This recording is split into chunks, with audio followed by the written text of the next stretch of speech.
Abra sua Bíblia comigo, por favor, no livro dos Salmos, capítulo 40, pode se assentar, quem ainda está em pé.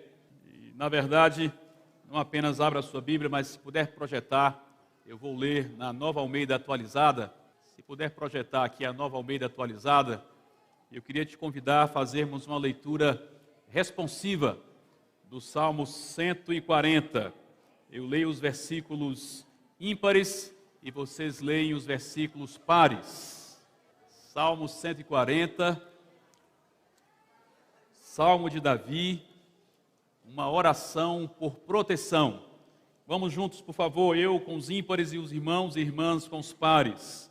Senhor, livra-me dos maus, protege-me dos homens violentos.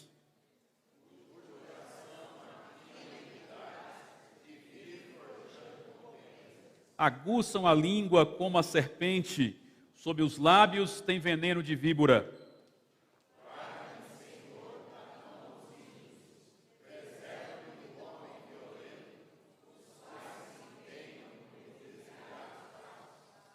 Os soberbos ocultaram armadilhas e cordas contra mim, estenderam uma rede à beira do caminho, armaram cilada contra mim.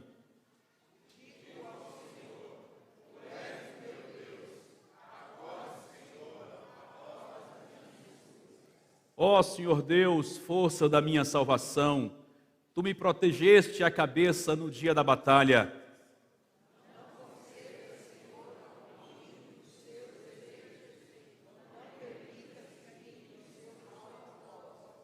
Se exaltam a cabeça os que me cercam, que a maldade dos seus lábios caia sobre eles.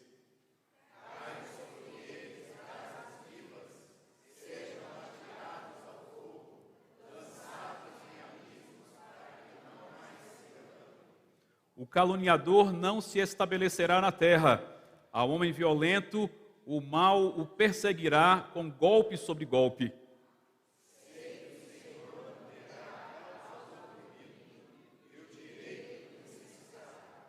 Assim os justos renderão graças ao teu nome, os retos habitarão na tua presença.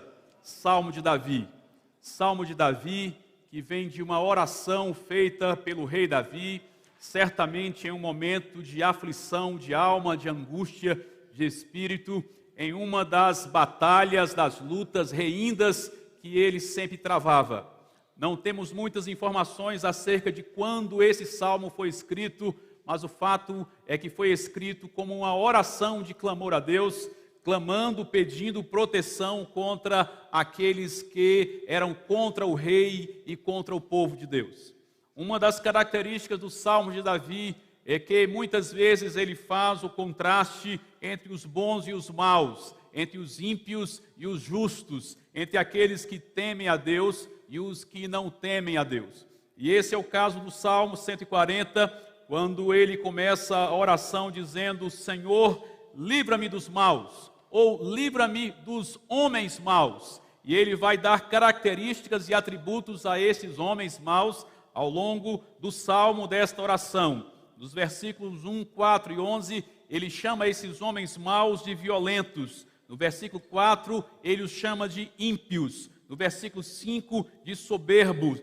No versículo 11, de caluniador ou caluniadores. É a imagem do homem ímpio. O ímpio é aquele que sabe da existência de Deus, mas que vive como se Deus não existisse.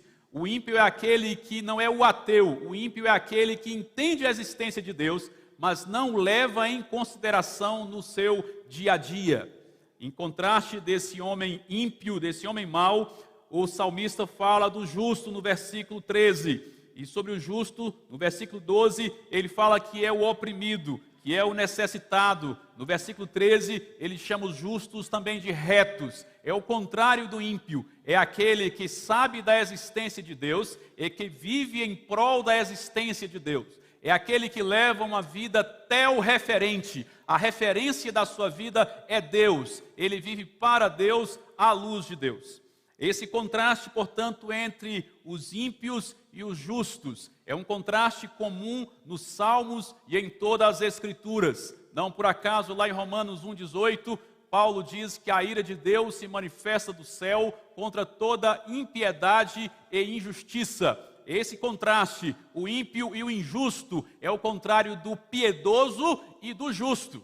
O piedoso e o justo é aquele que vive levando Deus em consideração, levando Deus na sua vida no dia a dia, se orientando por Deus e pela sua vontade, enquanto o ímpio e o injusto é aquele que sabe da existência de Deus, mas que não leva Deus em conta na equação do seu dia a dia.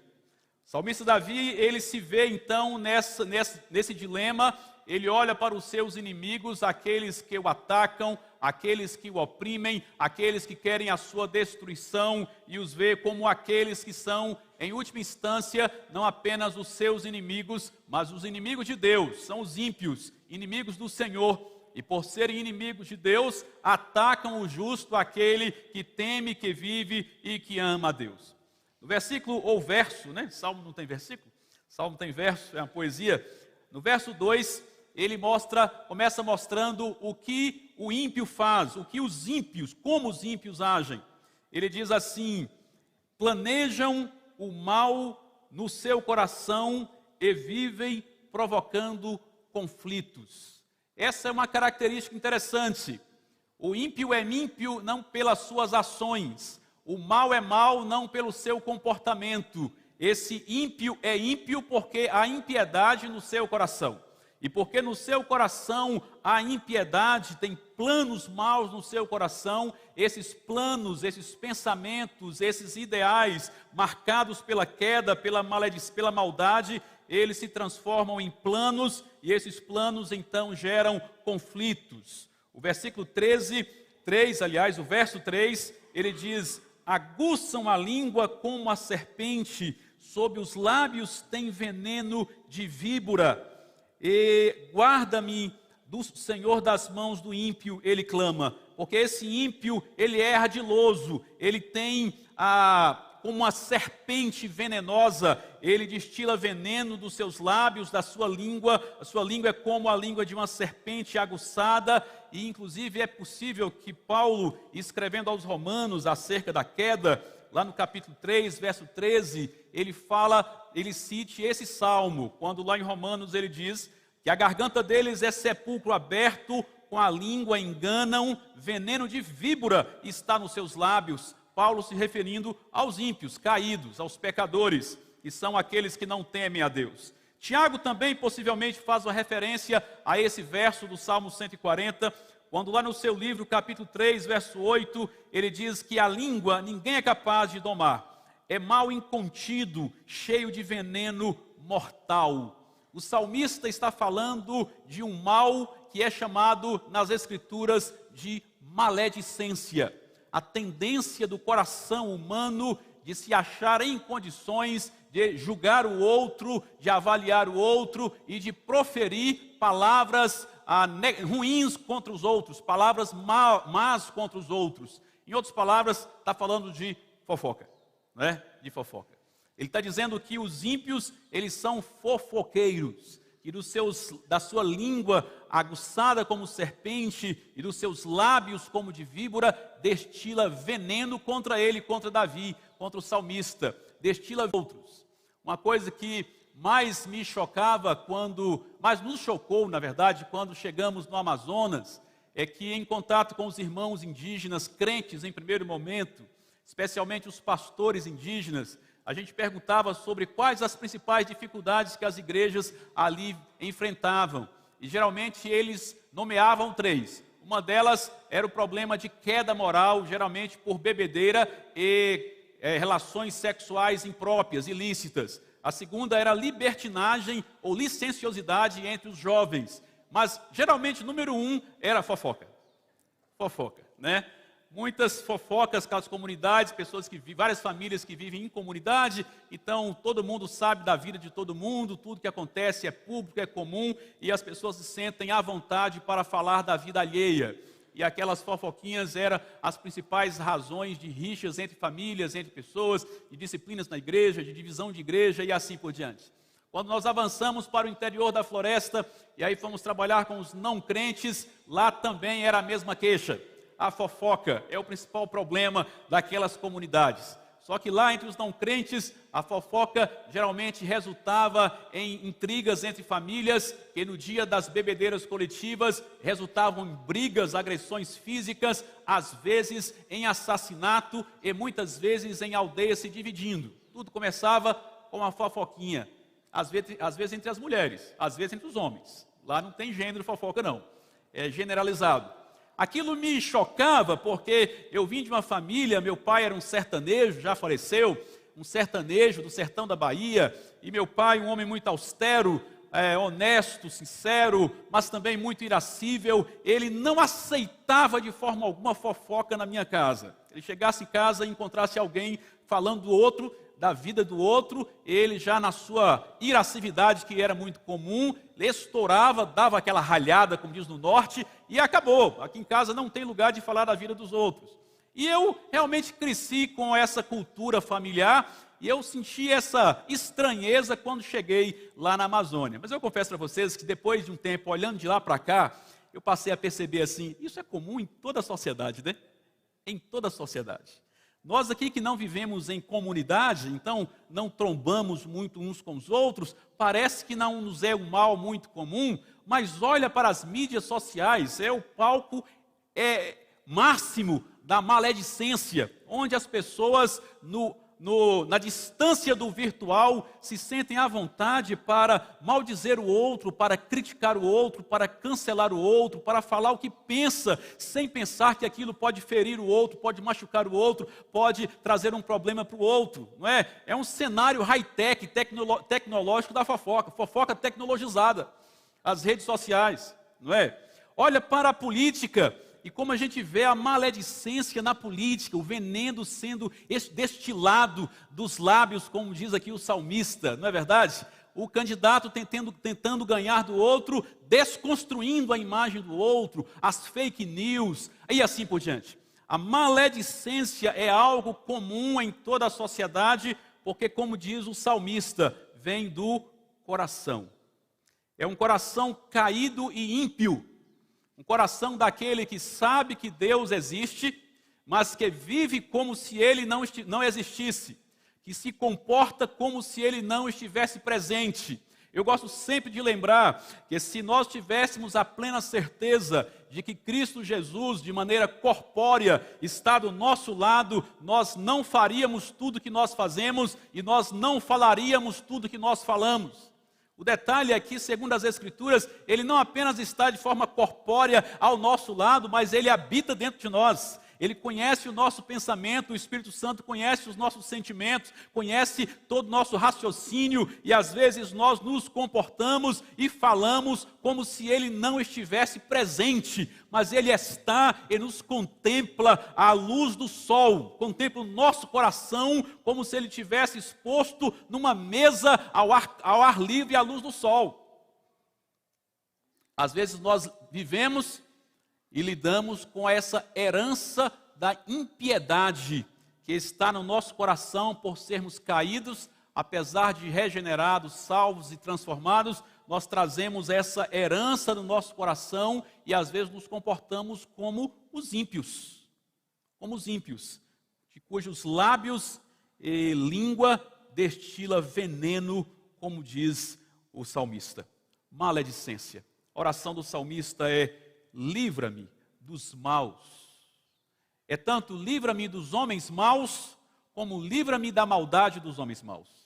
Que nós tenhamos essa mesma oração: Senhor, livra-nos dessa maldade existente em nosso próprio coração, que nos leva a maldizer o próximo, às vezes o próximo bem próximo. E com muita mais tranquilidade, de maneira muito mais à vontade, o próximo que não é muito próximo, né? O próximo que a gente não tromba nele, não conversa com ele, não encontra ele. Esse a gente tem a maior liberdade para atacar a sua índole, a sua vida e a sua família. Maledicência é veneno de serpente que destila dos lábios e da língua do ímpio. Não deveria destilar da língua dos crentes. O salmista continua falando desse modus operandi do ímpio. No verso 4, ele diz: se empenham por me desviar os passos. Verso 5, ocultam armadilhas e cordas contra mim. Estenderam ou ocultaram armadilhas e cordas contra mim, estenderam uma rede à beira do caminho, armaram ciladas contra mim. Se esses ímpios têm a prática da maledicência, de maldizer, de falar mal dos seus rivais, no caso dos justos, dos servos de Deus, eles também têm a prática de armar armadilhas, ciladas, redes ocultas à beira do caminho. Certamente você já assistiu aqueles filmes de época, do tempo, período medieval, principalmente, quando tem aquelas redes no caminho, né, coberta com folhas, e a pessoa pisa ali, um tronco desce do outro lado, e a pessoa é presa naquela rede, né, fica pendurada na árvore. Esse cenário, tipo de armadilhas comuns naquela época, não apenas em tempo de guerra, mas também no dia a dia, armadilhas comuns feitas por salteadores para pegar, para capturar os viajantes que passavam por aqueles caminhos. O salmista diz que esses ímpios, esses que não temem a Deus, eles então se empenham para desviar os passos do caminho, se empenham de maneira racional, de maneira planejada, de maneira estratégica, para desviar do caminho correto os passos do salmista, do justo, temente a Deus. E eu fico pensando como hoje isso nos é tão comum e como isso é tão atual para a gente. Porque se naquela época o salmista, ele lidava com esses inimigos reais, armadilhas físicas, redes físicas, guerras corporais, e na realidade mais bruta do período de guerras, de encontros, de conflitos bélicos, nós lidamos hoje com armadilhas mais sutis, com planos e pensamentos de pessoas ímpias que de maneira intencional e estratégica, planejada, tenta nos desviar os passos, nos tirar do caminho, armando ciladas, redes, armadilhas. Paulo, escrevendo aos irmãos de Corinto, na sua segunda carta, capítulo 10, ele diz: porque, embora andemos na carne, não lutamos segundo a carne, porque as armas da nossa luta não são carnais, são poderosas em Deus para destruir fortalezas. Que fortalezas são essas? Ele continua dizendo: destruímos raciocínios falaciosos. Raciocínios falaciosos. Algumas traduções dizem sofismas. Raciocínios falaciosos. O que é falacioso?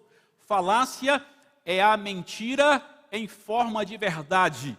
É uma mentira proferida de tantas vezes, de diferentes formas, por diferentes meios, de maneiras diferentes, que acaba se tornando comum, e do comum ela acaba se tendo normalizada, se tornando normal, e acaba se tornando verdade. Isso é uma falácia, mentira em forma de verdade. É a mentira que cai no senso comum como verdade, e se você se levanta contra ela, você é um quadrado retrógrado, porque para todo mundo é normal, para todo mundo é comum, é verdade, é certo, é correto, mas no fundo é um raciocínio, um pensamento distorcido, tornando uma mentira verdade. E o versículo 5, Paulo continua dizendo: e toda arrogância que se levanta contra o conhecimento de Deus, e levando-nos cativo todo o pensamento à obediência de Cristo. Se para o salmista Davi, os ímpios tentavam lhe desviar do caminho, desviar os passos e lhe prender em armadilhas físicas reais, nós vivemos no tempo em que as armadilhas estão no nível do pensamento, estão no nível do raciocínio, está no nível das ideias. Nós lidamos com povos tribais, não apenas indígenas, mas povos tribais de maneira geral, que são fortemente influenciados por suas mitologias, as narrativas, as histórias das suas origens, que dão razão, cultural para aquela sociedade, que justifica os seus comportamentos, e naquelas mitologias também estão as distorções de valores, os pensamentos que são anti-Deus, os pensamentos culturais arraigados na cultura através das mitologias, que leva aquele povo a pensar de maneira diferente das Escrituras e a se manter distante de Deus. Do lado de cada cortina, nas nossas sociedades urbanas ocidentais, nós não lidamos com mitologias, mas nós lidamos com algo paralelo, são com ideologias.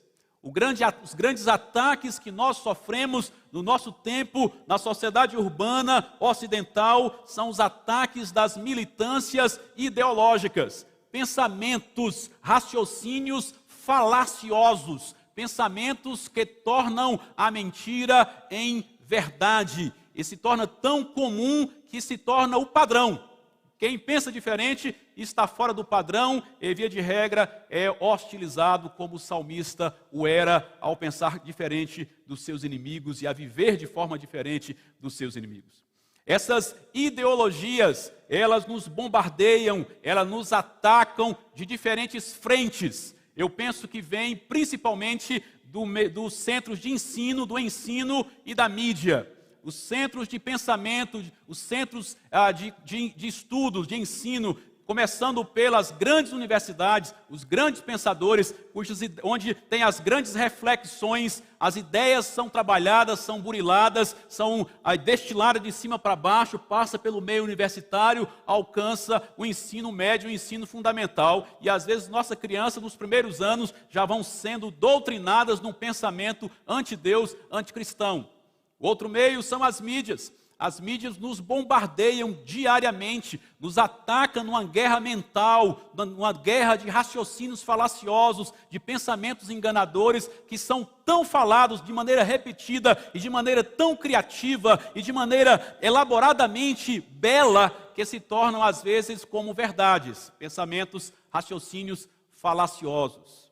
No meu entendimento, eu defendo a tese de que as grandes ideologias do nosso tempo, que formata o pensamento pós-moderno, o pensamento dos nossos dias, especialmente das grandes cidades, vem pelas ciências humanas e sociais, especialmente de 4 fontes.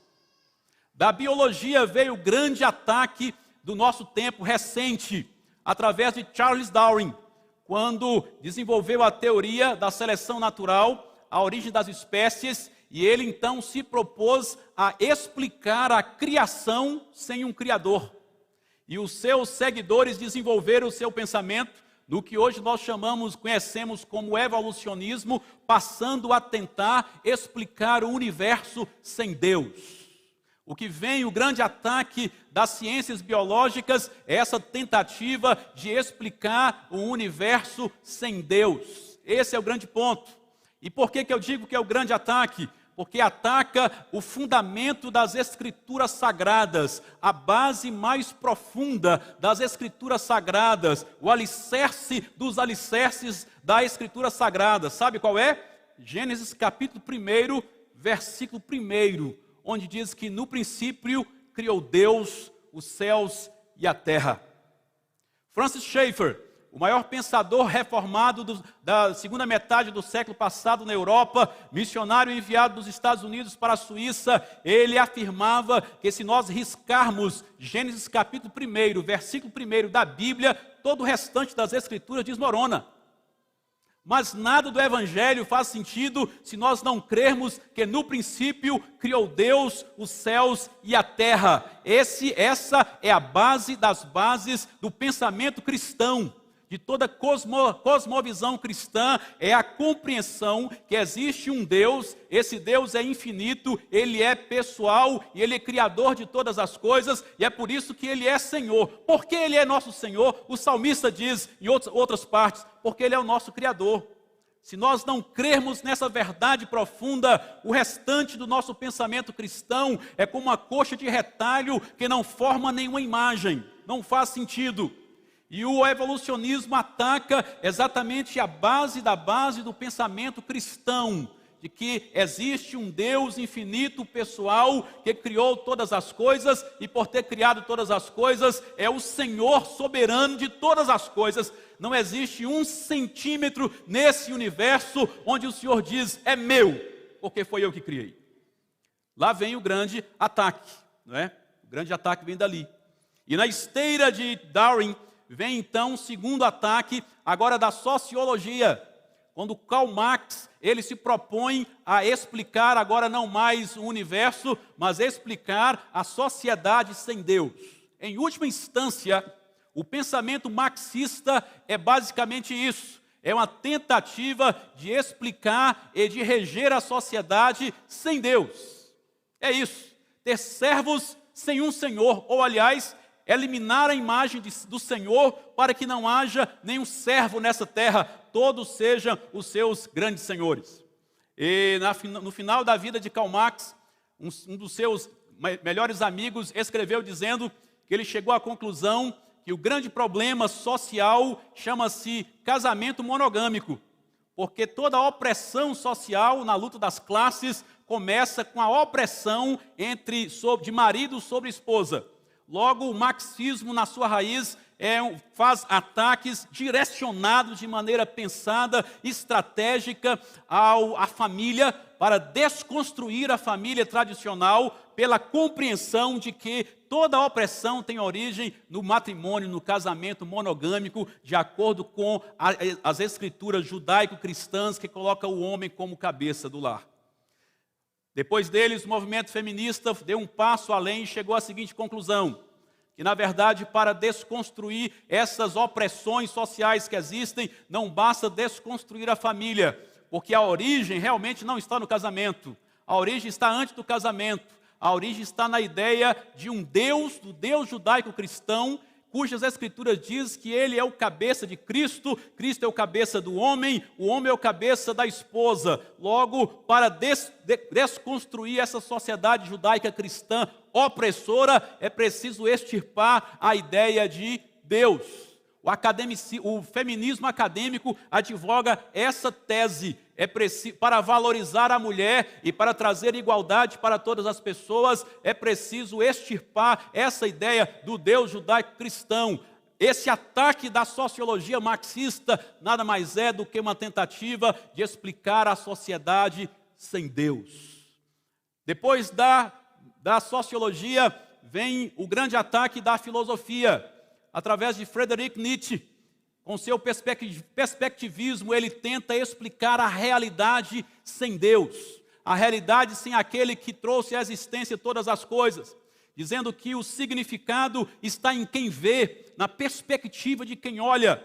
Daí o meio educacional no qual nós vivemos, a criança já começa a ser alfabetizada, entendendo que o sentido do texto não está no texto, está nela, em quem lê, no leitor. Enquanto nós lemos e pensamos, como cristãos, que nós vivemos orientados por uma palavra que foi escrita, é a palavra de Deus, sacrossanta, é a verdade absoluta, universal, e nós devemos nos orientar por ela, não nos orientar a ela. Não faz nenhum sentido para um cristão pensar dessa forma. Mas esta é a tacada da filosofia, tentar dizer que existe uma realidade, mas que a compreensão dessa realidade é individualizada, é particularizada, está no olho de quem vê. Logo, pode existir quantas verdades for possível. Pode existir 1000 verdades, se aqui tiver 1000 verdades, basta ser verdade para mim. E por último, nós temos um quarto ataque que vem da psicologia, através de Freud, que, de acordo especialmente com seus seguidores, tenta explicar a alma sem Deus, não é? Então, um tenta explicar o universo sem Deus, o outro tenta explicar a sociedade sem Deus, o outro tenta explicar a realidade sem Deus e o outro a alma sem Deus. O próprio coração humano, a psique humana sem Deus. Estas ideias, elas estão mais presentes no nosso dia do que a gente pode imaginar. Elas são de fato quase onipresentes e nós somos bombardeados por essas ideias diariamente, de diferentes frentes, de diferentes fontes. Esta semana eu fui assistir com os meus filhos Doutor Estranho 2. Eu sou fã de filmes de heróis, de todas as produtoras. Eu fui assistir Doutor Estranho 2, e chegando lá no cinema, meu filho, Micael, de 10 anos, falou: papai, o senhor ficou sabendo que esse filme foi, esqueci o nome, mas proibido na China e no Egito? Meu menino, de 10 anos. Não fiquei sabendo não. Fiquei sabendo, eu vi um comentário que foi proibido na China, no Egito, na Arábia Saudita e em outros países. Eu fui logo pesquisar. Deu tempo de pesquisar antes de entrar na sala de cinema e depois entrei e vi, porque tem apologia LGBT. Introduz uma heroína, a Miss América, que meus filhos já assistem, eu também assisto, e no desenho animado ela é coluna do meio mesmo, mas agora no filme ela não é tida como lésbica, mas ela é filha de um casal, duas mulheres, né? Tem duas mães. E essas duas mães têm o seu protagonismo no filme. Ano passado, a Marvel lançou Os Eternos, também foi proibido na China, na Arábia Saudita, no Omã, em Iêmen, em vários países islâmicos, porque a Marvel trouxe o primeiro super-herói gay, não apenas gay, mas com um companheiro e com um filho adotivo, né? E foi um dos protagonistas do filme. Ano passado, no mês de junho, a Disney ou Pixar lançou um filme curta-metragem chamado O Segredo Mágico, onde o protagonista era um menino gay que saiu de casa por causa da sua identidade, etc. E depois tem um companheiro, e no final tem o primeiro beijo gay dos desenhos animados para criança livre, para crianças de primeira infância. Eu assisti tudo com os meus filhos, eu assisto tudo com os meus filhos. Não apenas assisto, mas a gente tem os comentários pós-filmes, né? Porque não tem como evitar essas influências, tem que desenvolver raciocínio, pensamento bíblico, filtros, óculos bíblicos para a gente ver e não ser influenciado por isso. E se alguém ouve, possivelmente vai ouvir, o que eu falo aqui, naturalmente eu sou classificado de homofóbico. Mas nós precisamos entender que nós, como cristãos, de fato vivemos na contracorrenteza nesse mundo. E eu posso amar uma pessoa e respeitar uma pessoa sem concordar com tudo que ela faz. Assim como eu amava o meu velho pai, homem honesto, que me ensinou a viver como gente digna, gente séria, morreu aos 91 anos, mas eu nunca pude coadunar, concordar com a irascividade do meu pai, que agredia as pessoas verbalmente, que humilhava minha mãe muitas vezes. Eu amava e o respeitava, mas em tudo eu posso concordar com ele. Assim é a vida. Eu posso amar o diferente, respeitar o diferente, mas a Escritura Sagrada me dá, de fato, os óculos pelos quais eu posso viver neste mundo. O norte para caminhar nesse mundo terrível. Temos que abrir os olhos, porque nós somos bombardeados diariamente com esses pensamentos que são raciocínios falaciosos. Enquanto agora no mês de maio nós estamos comemorando e dando ênfase no mês da família, lembremos que no mês de junho seremos bombardeados por ideologias feministas, por ideologias de gênero, pelo LGBT e várias outras ideologias, porque vem o dia do orgulho gay. E às vezes nós, como cristãos, passamos batido, nem percebemos como isso está presente nas telas, nas mídias, no celular, na educação, no sistema de educação e assim por diante. Sabe por quê, meus irmãos? Porque, como diz o salmista, eles empenham de maneira estratégica, pensada, empenham por me desviar os passos. Empenham por me desviar os passos. Que o nosso coração e a nossa reação seja como a do salmista.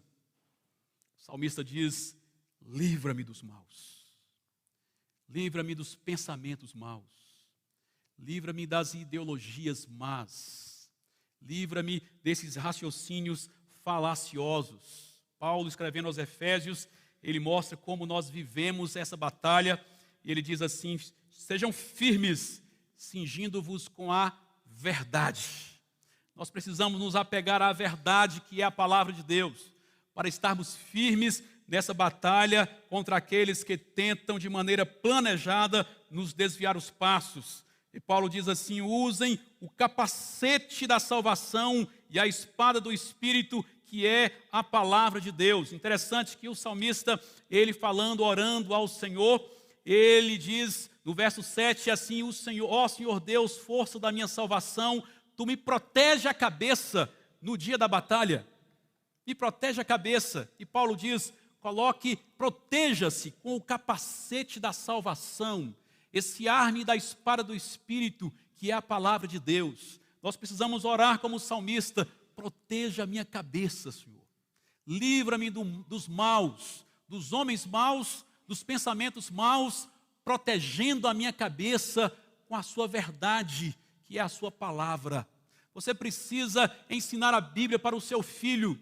Você precisa ensinar o seu filho adolescente a ler as Escrituras e a olhar o mundo com os óculos das Escrituras. Você que é estudante jovem, estudante universitário, você precisa colocar esse capacete da salvação na sua cabeça para você ouvir e ter um filtro nos ouvidos e nos olhos acerca desses raciocínios falaciosos, dessas mentiras em forma de verdade. Abra os olhos, leia a palavra, busque compreender, leia bons autores, leia Francis Schaeffer, leia Charles Colson, leia Nancy Pearcey, leia Michael Behe, os pensadores que nos ajudam a abrir os olhos para essas mentiras em forma de verdades que estão nos bombardeando dia a dia. Mas, sobretudo, tenha um coração como o coração do salmista, dizendo: Senhor, livra-me dos maus e proteja a minha cabeça.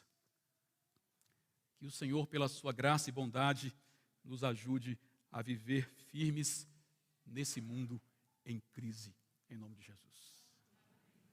Oremos.